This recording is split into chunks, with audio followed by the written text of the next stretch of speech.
The following text is taken from an article from the national newspaper, from the 22nd of June 2023, written by Ross Hunter and entitled "Why Was Winnie Ewing Called Madame Écosse?"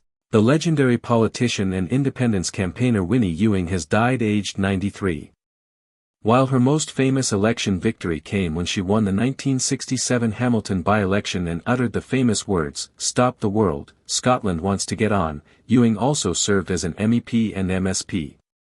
During her 4 terms in the European Parliament, which stretched across more than 20 years, Ewing garnered a nickname which would go down in history, Madame Écosse. But where did the nickname come from, and why did it stick?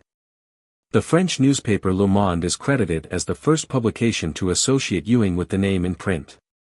While first selected as an MEP in 1975, it was during a campaign spearheaded by Ewing to secure Objective 1 assistance for the whole of the Highlands and Islands ahead of the 1989 European election that the sobriquet really caught on.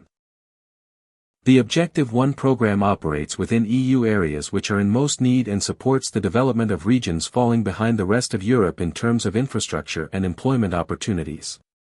Margaret Thatcher's government had initially failed to press for Objective 1 status for the Highlands and Islands, which was eligible to regions with less than 75% of the European Economic Community's average per capita GDP. Indeed, the then Secretary of State for Scotland, Ian Lang, said that huge swathes of the region would have to be excluded if the campaign was to be successful. But Ewing stuck to her guns and ultimately the campaign was a success. The Highlands and Islands gained access to the highest level of EU funding, which brought millions of pounds into the Highlands and Islands between 1994 and 1999. However, it also cemented Ewing's status as a powerful voice protecting Scotland's interests. The name Madame Écosse entered common usage among her parliamentary colleagues, often to the annoyance of other Scottish MEPs.